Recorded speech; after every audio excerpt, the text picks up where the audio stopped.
12th year of Ahaz, king of Judah, Hoshea, son of Elah, became king of Israel in Samaria, and he reigned 9 years. He did evil in the eyes of the Lord, but not like the kings of Israel who preceded him. Shalmaneser, king of Assyria, came up to attack Hoshea, who had been Shalmaneser's vassal and had paid him tribute.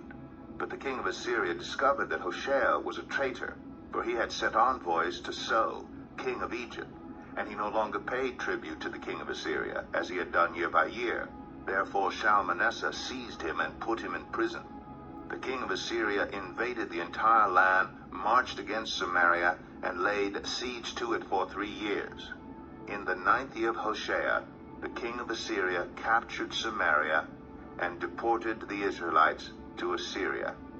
He settled them in Halah, in Gozan, on the Habor River, and in the towns of the Medes. All this took place because the Israelites had sinned against the Lord their God, who had brought them up out of Egypt from under the power of Pharaoh, king of Egypt. They worshipped other gods and followed the practices of the nations the Lord had driven out before them, as well as the practices that the kings of Israel had introduced. The Israelites secretly did things against the Lord their God that were not right. From watchtower to fortified city, they built themselves high places in all their towns. They set up sacred stones and Asherah poles on every high hill and under every spreading tree. At every high place they burned incense, as the nations whom the Lord had driven out before them had done. They did wicked things that aroused the Lord's anger. They worshipped idols, though the Lord had said, "You shall not do this." The Lord warned Israel and Judah through all his prophets and seers, "Turn from your evil ways.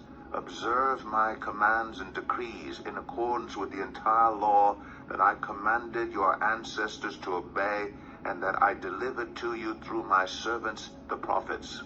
But they would not listen and were as stiff-necked as their ancestors, who did not trust in the Lord their God. They rejected his decrees and the covenant he had made with their ancestors, and the statutes he had warned them to keep. They followed worthless idols, and themselves became worthless.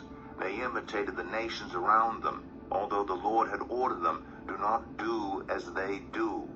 They forsook all the commands of the Lord their God and made for themselves 2 idols cast in the shape of calves and an Asherah pole. They bowed down to all the starry hosts, and they worshipped Baal. They sacrificed their sons and daughters in the fire.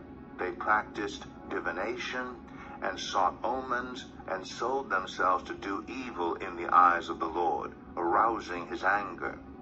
So the Lord was very angry with Israel and removed them from his presence. Only the tribe of Judah was left, and even Judah did not keep the commands of the Lord their God. They followed the practices Israel had introduced. Therefore the Lord rejected all the people of Israel. He afflicted them and gave them into the hands of plunderers until he thrust them from his presence.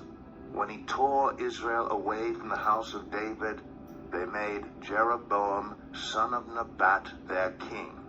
Jeroboam enticed Israel away from following the Lord and caused them to commit a great sin.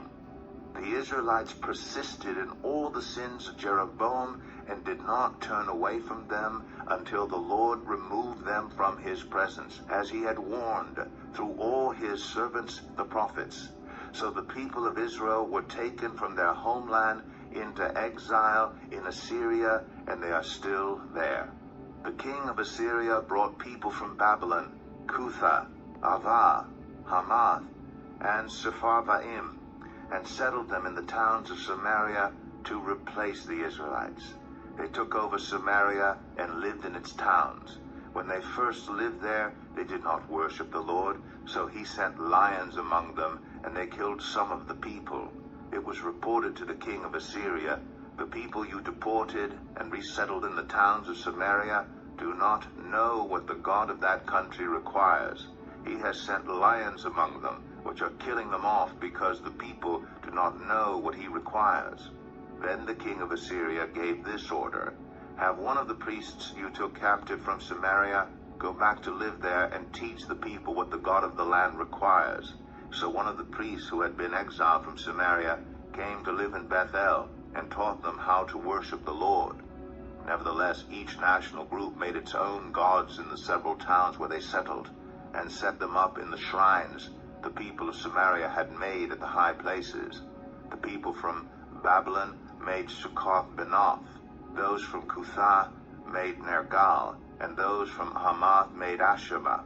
The Avites made Nibhaz and Tartak, and the Sepharvites burned their children in the fire as sacrifices to Adramelech and Anamelech, the gods of Sepharvaim.